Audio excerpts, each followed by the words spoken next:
महाराज ने कहा किसी दूसरे को नहीं मारूंगा। दिलीप महाराज का डायलॉग क्या है? मैं हूं ना। प्रतीक्षा करने लगे कि सिंह मेरा भोजन, मुझे भोजन बनाएगा, लेकिन पीठ के ऊपर खुरदरी खुरदरी जीभ। उन्होंने आंखें खोली, गोमाता के आंखों से आंसू झर रहे थे, चाट रही थी दिलीप को। विस्मय से उन्होंने चारों ओर देखा, कहीं सिंह नहीं था, और साक्षात धर्म उनके सामने दिव्य दैदीप्यमान स्वरूप में खड़े हुए थे। क्या चमत्कार है! धर्म ने कहा, नंदिनी माता की आज्ञा से तुम्हारी गोभक्ति का संसार को परिचय देने के लिए मैंने ये अभिनय किया था। जाओ, तुम्हारी अभिलाषा पूर्ण हो, तुमको परम तेजस्वी पुत्र की प्राप्ति होगी। और किसकी प्राप्ति भी मालूम है? जिनके नाम से हम भगवान को जानते हैं। भगवान के नाम से उनको नहीं जानते, उनके नाम से भगवान को जानते हैं। भगवान को कहते हैं रघुपति, राघव, राघवेंद्र, रघुवर। संतान उत्पन्न हुई गोमाता के आशीर्वाद से, चक्रवर्ती सम्राट रघु का अवतार हुआ। रघु के बेटे अज के बेटे दशरथ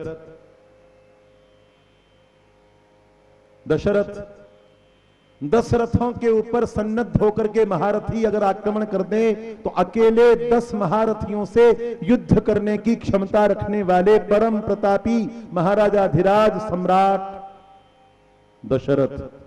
काम, क्रोध, लोभ, मोह, ईर्ष्या, द्वेष, छल, कपट, या संक्षेप में 5 ज्ञानेंद्रियों और 5 कर्मेंद्रियों, इन सब का शासन करने वाले दशरथ। 3 महारानियां, प्रातस्मरणीय महारानियां। ठीक है। प्रयाग में कितनी नदियां हैं? प्रयाग में, तीर्थराज प्रयाग में, जिनको मूर्ख लोग इलाहाबाद कहते हैं, वहां पर तीर्थराज प्रयाग में कितनी नदियां हैं?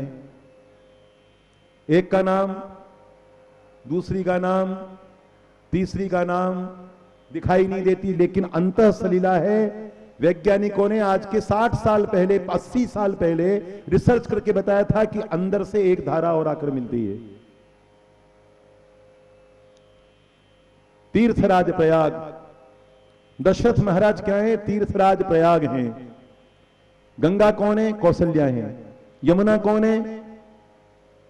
बोलो। अरे बाबा, गंगा कौशल्या है तो यमुना कौन है? सुमित्रा है।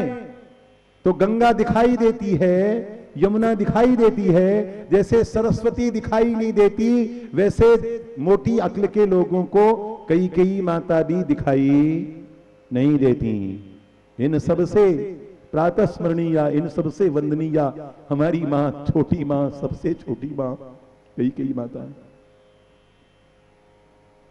देवासुर संग्राम में अपने पति के प्राण की रक्षा के लिए और आर्यों की विजय के लिए जिन्होंने अपने प्राणों की परवाह न करके रथ के पहिए के छेद में अपना हाथ डाल दिया, सारा खून बहा दिया, मूर्छित होकर गिर पड़ी। और जब चारों ओर से देवताओं की जय जयकार गूंजने लगी, होश में लाया गया। दशरथ महाराज ने कहा, तुमने खरीद लिया हमें, आर्यावर्त तुम्हारा ऋणी है। कई माता ने कहा, मैं कोई दूसरी हूं जो ऋणी है? किसको बचा दिया मैंने? किसके लिए खून बहाया मैंने? किसी दूसरे के लिए?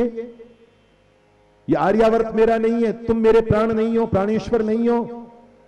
क्यों ऐसी बातें कहकर मेरा अपमान करते हो, मेरा जी जलाते हो? दशरथ महाराज ने कहा, वर मांग लो, जो मांगना है मांग लो। कई माता ने कहा, तुम नहीं दे सकते, तुम में क्षमता ही नहीं है। दशरथ महाराज ने कहा, अरे क्या कह रही हो, रघुवंशी हूं, सूर्यवंशी हूं, क्या नहीं दे सकता? नहीं दे सकते, वर देने के लिए कहते हो, मेरे वर तुम हो, और तुमसे बड़ा वर कोई संसार में है ही नहीं। तुम क्या दोगे? तुमके से बढ़कर के कोई और तुम ले आओगे तो मैं वर्ण कर लूंगी क्या? नतमस्तक हो गए दशरथ, लाजवाब हो गए, निरुत्तर। ऐसी है हमारी कई माता। उन्होंने कहा फिर भी 2 वर देता हूं। अगर मन में खोट होती तो कहती ना, कागज कलम दवात मंगाओ, स्टाम्प पेपर मंगाओ, एग्रीमेंट लिखो कि मेरी कोख से पैदा होने वाला मेरा बेटा ही तुम्हारी सारी धन दौलत, स्विट्जरलैंड के सारे खातों का और पूरे आर्यावर्त के। उसमें स्विट्जरलैंड था ही नहीं, उसमें ब्लैक के खाते होते ही नहीं थे, जो कुछ था सब व्हाइट ही व्हाइट में था। चुनाव नहीं होते थे ना, कॉन्स्टिट्यूएंसीज नहीं होती थी ना, पार्टियां नहीं थी ना। दशरथ महाराज से लिखवा करके सारी हुकूमत सल्तनत को अपने बेटे के नाम करवा सकती थी ना, लेकिन उन्होंने कभी सपने में ऐसा सोचा ही नहीं।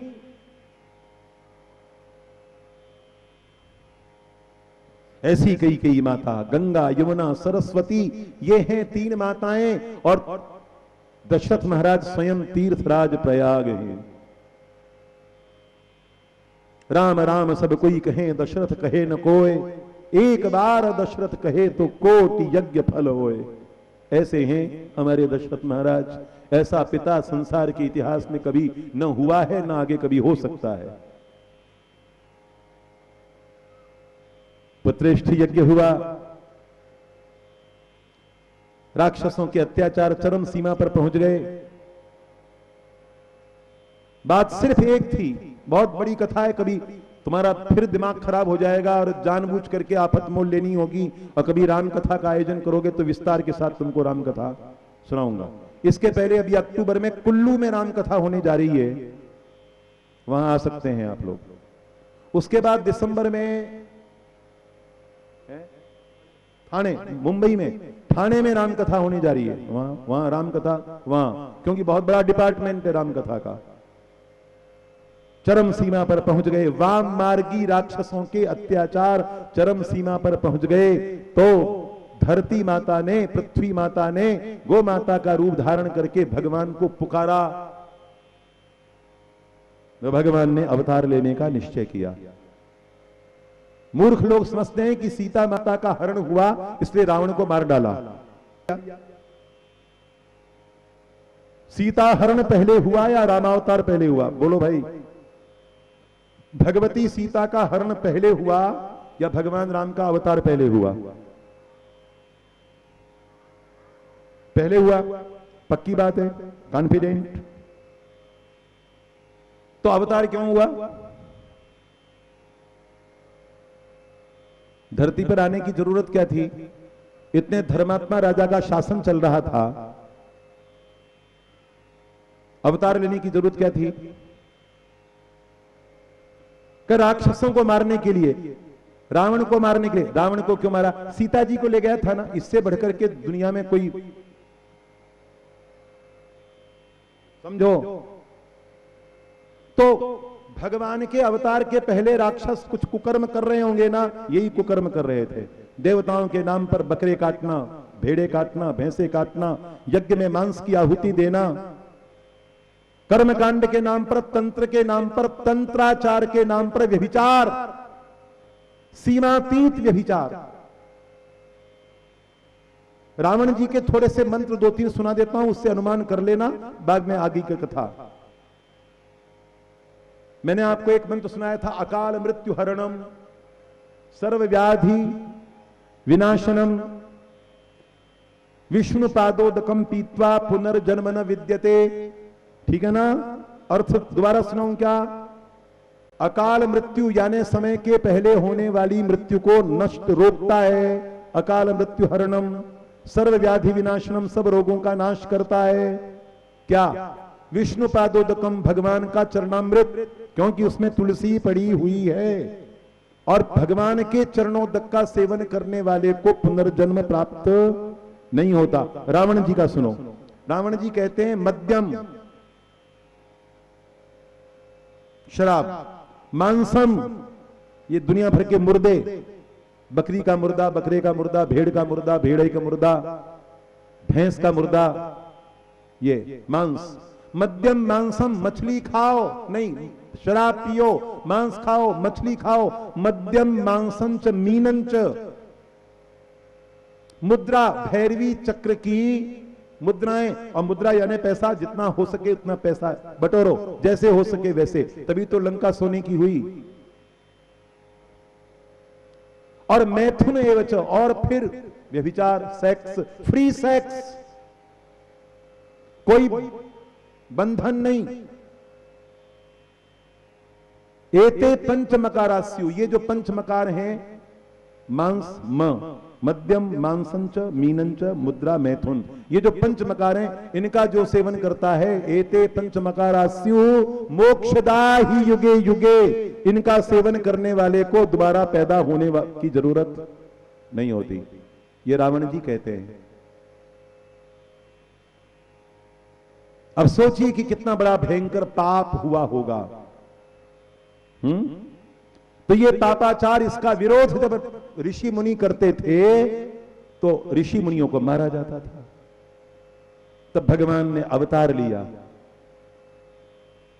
राक्षसों के संहार के लिए, वाम मार्ग को मिटाने के लिए और धर्म की प्रतिष्ठापना के लिए। इधर भगवान अवतीर्ण हुए और उनके पीछे पीछे, तुम्हारे संग में भी चलूंगी पिया, जैसे पतंग पीछे डोर, भगवती का अवतार हुआ। ठीक है ना। और भगवान का जो अवतार हुआ, तब पहले मतलब की बात करूं, जो मैंने छोड़ दी थी फाइल, उसको क्लोज करना चाहिए। कौन से वंश में अवतार हुआ? सूर्य वंश में। सूर्य वंश का प्रवर्तक कौन है? वैवस्वत मनु। वैवस्वत मनु कौन? द्रविड़ देश के राजा सत्यव्रत ही वैवस्वत मनु बने। तो कहां से आए थे? द्रविड़ देश से आए थे। तो भगवान का जन्म किस वंश में हुआ? द्रविड़ों के वंश में भगवान का जन्म हुआ। जो पढ़े लिखे, अंग्रेजी पढ़े लिखे, एजुकेटेड XYZ, उनको निवेदन कर रहा हूं, और संसार के सारे सो कॉल्ड जो इतिहासकार हैं उनको चुनौती दे रहा हूं, कोई माई का लाल आए और इसको झूठ साबित करे कि भगवान राम 100% द्रविड़ थे। रावण नहीं था, क्योंकि रावण कुबेर का छोटा भाई और महर्षि विश्रवा का बेटा, और उसका जन्म हिमालय में हुआ है। पिता विश्रवा थे और मां जो थी वो कैकसी थी, असुर कन्या थी। तो रावण आर्यों की उत्पत्ति है। वैसे तो आर्य और द्रविड़ ये अलग अलग होते ही नहीं है, ये सब पाखंड है अंग्रेजों का, 100% पाखंड है। फिर भी अगर तुम आर्य और द्रविड़ों को अलग अलग करते हो तो सीधी सीधी बात है कि भगवान राम द्रविड़ हैं और रावण आर्य है। नस्ल का अगर विभाजन करते हो तो। अन्यथा जो मदिरा सेवन करता है, जो मांस खाता है, जो मछली खाता है, हड्डियां चिचोड़ता है, और जो स्त्री पुरुषों के संबंध की मर्यादा को नहीं मानता, वो राक्षस है। राक्षसों के सिर पर सींग नहीं होते। शूर्पणखा बहुत सुंदर थी, रावण बहुत सुंदर था।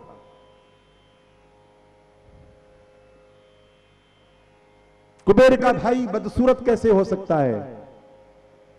विश्रवा का बेटा बदसूरत कैसे हो सकता है? तो भगवान का अवतार कब हुआ?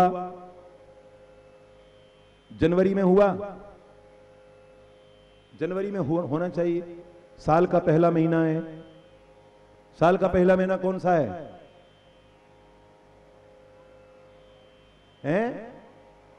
जनवरी है बाबा। 1 जनवरी। 1 जनवरी कब होती है? 31 दिसंबर की रात के 12 बजे जब दोनों सुइयां आपस में टकराती हैं तो 1 जनवरी पैदा हो जाती है। कब होती है? रात के 12 बजे। न इधर सूरज होता है न उधर सूरज होता है, तब रात के अंधेरे में दिन उगता है बेवकूफों का, वो जो पश्चिम वाले हैं उनका। उनसे पूछो कि बेवकूफ हो, ये दिन कैसे शुरू हो गया? सूर्य तो आया ही नहीं। कहा कि सूर्य की क्या जरूरत है, हमने चाहा और हो गया, हम जब चाहें। शुरू कर दें। 31 दिसंबर की रात को घोर गर्मी पड़ती रहती है ना, पसीने आते रहते हैं ना दिसंबर में, नहीं आते रहते, पक्की बात है। तो क्या होता है, जाड़ा, मलमल का कुर्ता पहनती हो, नहीं, रजाई ओढ़ती हो। तो जब सारी दुनिया जाड़े से ठिठुरती रहती है, पत्ते झड़ जाते हैं, पतझड़ के मौसम, राक्षसों का नया दिन और नया साल। नए साल के महीने का नाम क्या है, जनवरी। जनवरी क्यों है, कोई जवाब नहीं। मैंने कई बार पूछ लिया, चमड़ी वालों से खूब पूछ लिया कि बुद्धिमानों ये बताओ इसका नाम जनवरी क्यों है, टनवरी क्यों नहीं है, तो कोई जवाब नहीं। फरवरी का फरवरी क्यों है, चरवरी क्यों नहीं है, मार्च का क्यों है, स्टार्च या टार्च क्यों नहीं है, कोई जवाब नहीं। अप्रैल क्यों है, घप्रैल क्यों नहीं है, नहीं, कोई जवाब ही नहीं है। मई मई क्यों है, घई क्यों नहीं, कोई जवाब नहीं है।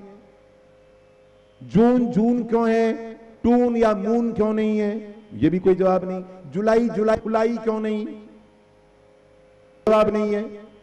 अगस्त अगस्त क्यों है, अगस्त क्यों नहीं है, कोई जवाब नहीं। सितंबर सितंबर क्यों है, पितंबर क्यों नहीं है, कोई जवाब नहीं। अक्टूबर अक्टूबर क्यों नहीं, मूर्खों के पास कोई जवाब नहीं, क्योंकि ये नया साल है ही नहीं।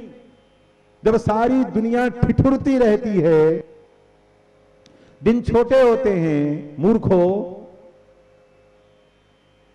सूर्य ढका रहता है, बर्फ से सारी दुनिया आक्रांत रहती है, नया साल नहीं। नया साल कब, जब धरती माता सारे के सारे जंगलों में टेसू के फूल महकने लगते हैं, सूखे ठूंठ हो गए वृक्षों में भी नई नई कोपलें फूटने लगती हैं। ऋतुओं का राजा वसंत जब अपनी पूरी गरिमा के साथ सारी धरती माता का श्रृंगार करता है, उस समय नया वर्ष प्रारंभ है। और इसलिए चित्रा नक्षत्र का महीना है, इसलिए उसका नाम चैत्र है। विशाखा नक्षत्र के महीने का नाम वैशाख है। ज्येष्ठा नक्षत्र के महीने का नाम बोलो ज्येष्ठ है। पूर्वाषाढ़ा नक्षत्र के महीने का नाम आषाढ़ है। आषाढ़ के बाद क्या होता है, श्रावण होता है। श्रवण नक्षत्र के महीने का नाम श्रवण है। और भद्रा नक्षत्र महीने का नाम भाद्रपद है। और अश्विनी नक्षत्र के महीने का नाम आश्विन है। कृत्तिका नक्षत्र का नाम कार्तिक है। मृगशिरा नक्षत्र के महीने मार्गशीर्ष है। पुष्य नक्षत्र के महीने का नाम पौष है। मघा नक्षत्र के महीने का नाम माघ है। उत्तरा फाल्गुनी महीने नक्षत्र के महीने का नाम फाल्गुन है। ये तो हमने बता दिया। तुम बताओ रे अंग्रेजी पढ़े लिखे साइंस के विज्ञान के ठेकेदारों कि जनवरी फरवरी मार्च अप्रैल मई जून ये क्या है? बेवकूफी, फुलिशनेस, न्यूसेंस और कुछ नहीं। तो भगवान ने नए वर्ष के अवसर पर क्या होता है, नवरात्र होता है। ठीक है, ध्यान दो, दोबारा नहीं सुनोगी इस बात। सुनना हो तो फिर ये कैसेट बन रहे हैं, इनको सुनना और सुनाना अपने सब लोगों को, बुद्धिमान लोगों को, कि इसमें ये सुनो और सुन करके जवाब बात सच है या झूठ है। तो नवरात्र कितने दिन हैं? 9 दिन। कब होते हैं? चैत्र शुक्ला प्रतिपदा से लेकर के नवमी तक नवरात्र होते हैं। दूसरे नवरात्र कब होते हैं? आश्विन में। यानी 2 जो ऋतुएं होती हैं, एक इस ऋतु का नवरात्र, एक उस ऋतु का नवरात्र। धरती माता जब अन्न उगलती है तब नवरात्र। 9 दिन क्यों? इसलिए कि हम अपनी मां के पेट में 9 महीने रहे हैं और 9 महीने का जो कर्जा है वो हम 9 जन्मों तक उतार नहीं सकते। इसलिए कम से कम 9 दिन तो कम से कम माता की जयंती का पर्व मनाएं, बर्थडे सेलिब्रेट करें, बर्थ सेरेमनी, फेस्टिवल, जन्म जयंती का महोत्सव। और 9 दिन क्यों? इसलिए कि 9 से बड़ा कोई अंक होता ही नहीं। होता है क्या कोई 9 से बड़ा कोई अंक? होता है? नहीं होता है, पक्का अच्छा चलो, 9 में 9 को मिलाओ, जल्दी करो, कितने होते हैं? जोर से बोलो। 9 में 9 को मिलाओगे तो कितने होंगे? 18। तो 18 में 1 और 8 दोनों को मिलाओ, कितने होंगे? 9। फिर 18 में 9 मिलाओ, 27। 27 में 2 और 7 होते हैं, मिलाओ, कितने होते हैं? 9। उसके बाद 27 में 9 मिलाओ, 36। 36 में 3 और 6 दोनों को मिलाओ, कितने होते हैं? 9 होते हैं। फिर उसमें 9 को मिलाओ, 45। 4 और 5 कितने होते हैं? 9। फिर उसमें 9 मिलाओ, 54। 5 और 4 9। फिर 9 मिलाओ, 63। 6 और 3 कितने होते हैं? 9। फिर 9 मिला दो, 72 में 7 और 2 कितने होते? फिर 9 मिला दो, 81 में 8 और 1 होते हैं, कितने होते हैं? 9। फिर उसमें 9 मिलाओ, 90। 90 में तो है ही, उसमें फिर 9 मिलाओ, 99। 99 और 9 मिलाओ, 18। 8 और 1 9। और आगे चलो, चलते रहो, सारी रात यही काम करना, मैंने तुमको रोजगार दे दिया है, ठीक है ना?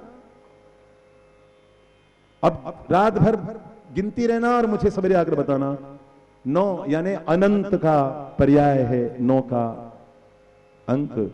9 रस होते हैं, 10वां कोई रस नहीं है। भगवान ने 9वीं को चुना मध्याह्न के 12 बजे, जब आकाश पर सूर्य वंश के जनक भगवान सूर्य चमक रहे थे, सरयू की सलिल लहरें भगवान सूर्य को प्रतिबिंबित कर रही थी और संसार के सारे साधु संत ऋषि मुनि भगवान का आह्वान कर रहे थे। तब ठीक अभिजित मुहूर्त में भगवान का प्रादुर्भाव हुआ। भय प्रकट कृपाला दीन दयाला कौसल्या हितकारी, हर्षित महतारी मुनि मनहारी, अद्भुत रूप निहारी, लोचन अभिरामा तनु घन श्यामा, निज आयुध धुज नहीं है। भूषण वनमाला नयन विशाला, शोभा सिंधु करारी, कह दुई कर जोरी, स्तुति तोरी के विधि करानंता, माया गुण ज्ञानातीत अमाना, वेद पुराण मनंता, करुणा सुख सागर सब गुण आगर, यही गावहीं स्तुति संता, सो ममहित लागी जन अनुरागी, भयउ प्रकट श्रीकंता, ब्रह्मांड निकाया निर्मित रोम रोम प्रतिवेद कर, मम मुर सोवासी उपहासी, सुनत धीर मति फिर न उपजा जग ज्ञाना, प्रभु सुखाना, चरित बहुत विधि कही कथा सुहाई, मातु बुझाई, जेहि प्रकार सुख प्रेम लह, माँ पुनि बोली सोमति डोली, तजहु तात यह रूपा, की जय शिशुलीला अति प्रशीला, यह से परम अनुपा, सुनि वचन सुजाना रोदनाना, होई बालक सुर भूपा, यह गरित जगावई हरिपद पावई, तेन परई भवतूपा, यह चरित जगावई हरिपद पावई, तेन परई भवतूपा। धेनु विप्रसुर संतहित, लिन्ह मनुज अवतार, निज इच्छा निर्मित तनु, माया गुण गोपाल। सच्चिदानंद भगवान की, आनंद कंद भगवान की, मर्यादा पुरुषोत्तम भगवान की, जगत जननी जानकी माता की, वज्रांग देव भगवान की। भगवान ने 4 रूपों में अयोध्या में अवतार लिया। कौशल्या माता के भवन से शंख ध्वनि होने लगी। उसी समय छोटी माता के भवन में आनंद के लगे।